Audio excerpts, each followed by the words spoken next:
যদি আপনাদের মধ্যে এতটুকু সচেতনা না হয়, অপেক্ষা করেন, আপনাদের জন্য আরো বড় অপেক্ষা করতেছে।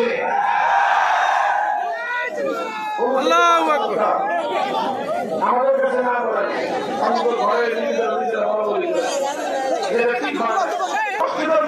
কি কথা বলবে, ওয়াজ মাহফিলে কি আলোচনা করবে, তারা হয়তো আবার ঘুরে ফিরে আসবে।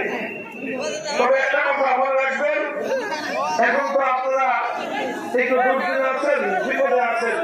বিপদ থাকলে মানুষ নিজের ভূমিকা নিয়ে, নিজের অতীতের কর্মকাণ্ড নিয়ে একটু চিন্তা ভাবনা করার সুযোগ পায়। অতীতে কি ভুল করেছেন, কি ভালো করেছেন, একটু চিন্তা ভাবনা করেন।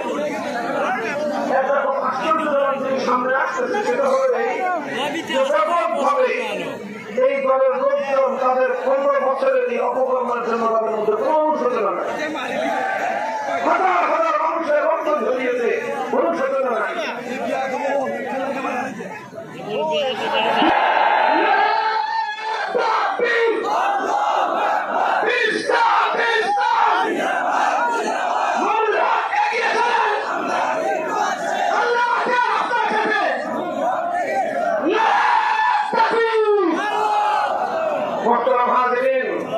এবং সংগ্রামী কথা বলে নিয়ে আসছে, এই যে বিগত যে সময়টা অতিক্রম করে আসলাম, 15 বছরের একটা অত্যাচারী জুলুমের শাসনের সময় আমরা অতিক্রম করে এসেছি।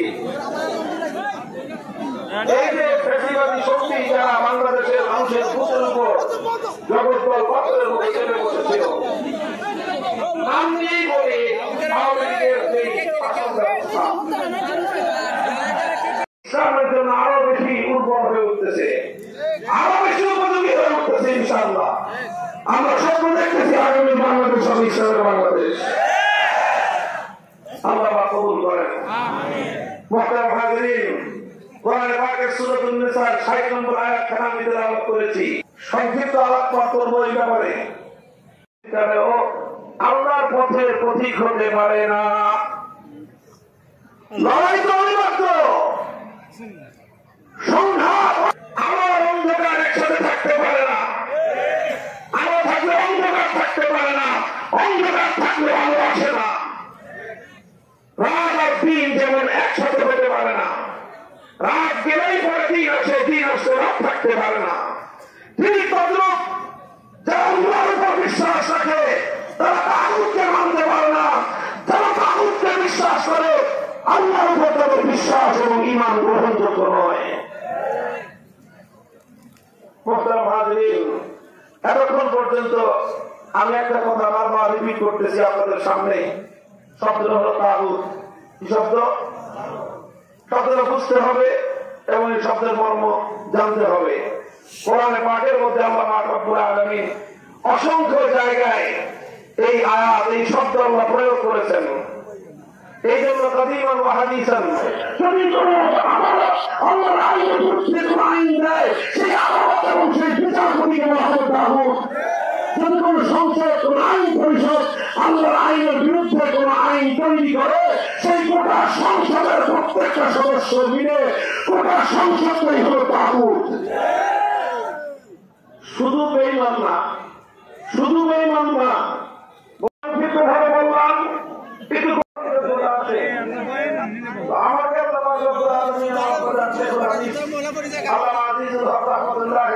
সম্পর্কে সুন্দর একটা অবস্থান মুরব্বীদের স্নেহ, মমতা, ভালোবাসা এবং দোয়ার কারণে একটা অবস্থান আছে।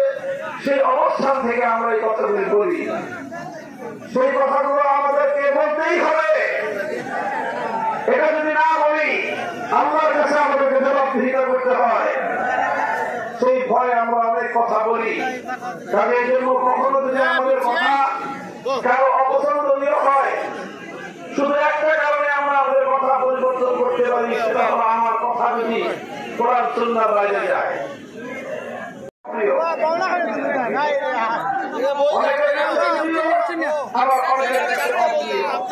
অনেকের কাছে ভালো লাগে, অনেকের কাছে ভালো লাগে না। যাদের কাছে ভালো লাগে তারা এই কথাগুলো বারবার শুনতে চায়, যাদের কাছে ভালো লাগে না এই কথাগুলো শুনলে তাদের কানের মধ্যে শুনতে হয়। কথা তো সেটা নয় কার কাছে ভালো লাগলো, কার কাছে ভালো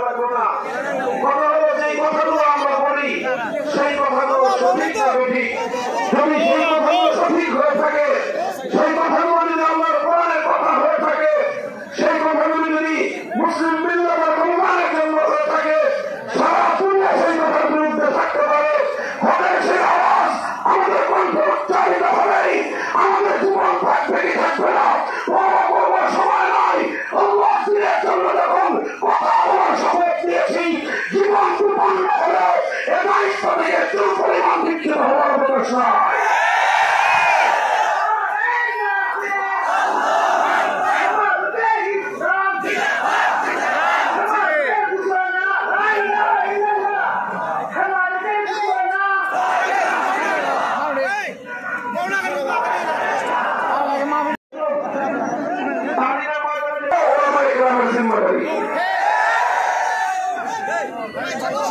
সবাই বলে না তার অর্থ এই না, এটা হচ্ছে এখানে।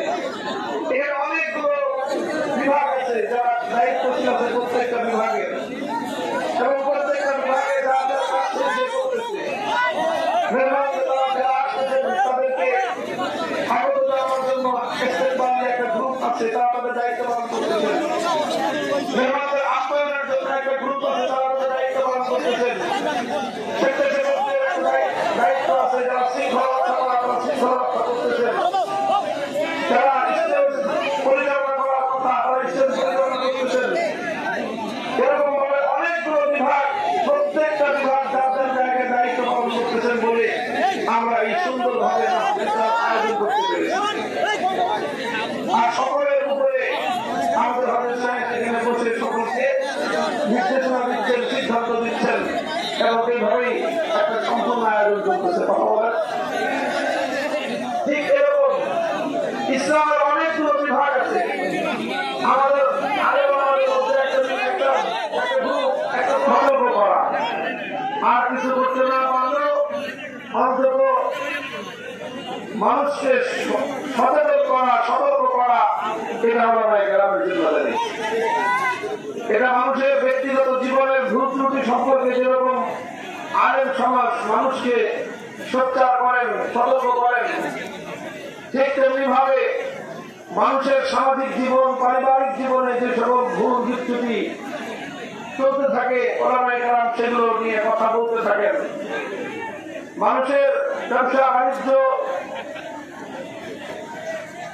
অর্থনৈতিক কার্যকলাপ সম্পর্কে যখন মানুষ নানা রকম ভুল ভ্রান্তি করতে থাকে, ওলামায়ে কেরাম মানুষকে সেই ভুল ভ্রান্তি থেকে সঠিক পথে আসার আহ্বান জানান।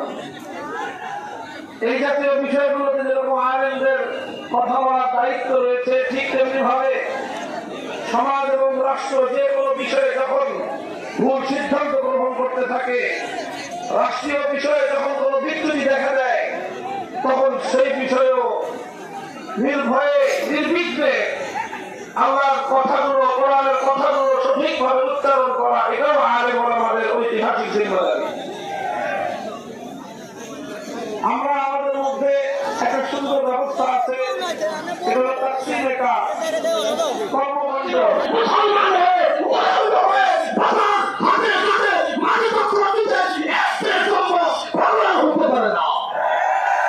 সে নিজেও গুণা করছে, পুরো বাজারবাসীকে গুণাগার বানাচ্ছে। বাজারে গেলে কি চোখ বন্ধ করে হাঁটা যায়?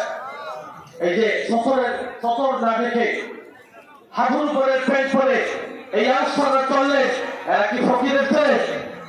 যদি ফকিরের ছেলে হয়ে থাকে, হাঁটু ঘুরার মতো কাপড় না থাকে, আপনাদের সমাজকে সাক্ষী রেখে বলছি, আমার শরীরে বিন্দু মাত্র রক্ত থাকা পর্যন্ত কোন গরিব দুনিয়া ছেলে যা আমি আমার উলঙ্গ করা এভাবে থাকতে পারতেছি না পয়সার জন্য,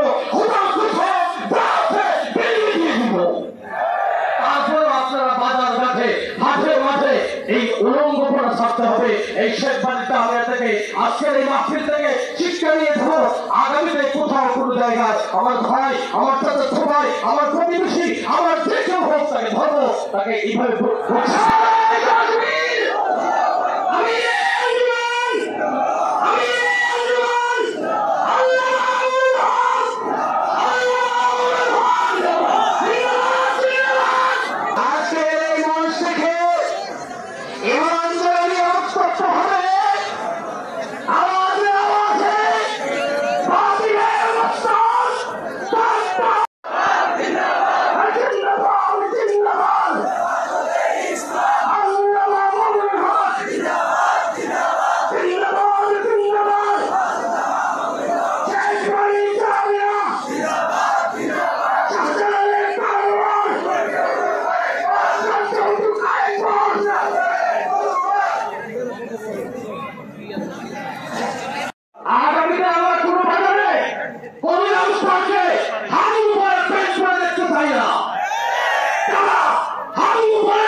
এইভাবে অবাধ চলাফেরা করবে, আগামীতে তাদেরকে তাদেরকে বুঝিয়ে না হয় তাহলে যেখানে পাবেন বেঙ্গলের পাবেন ওরা ওদেরকে পেটে সেখানে শিক্ষা দেওয়ার জন্য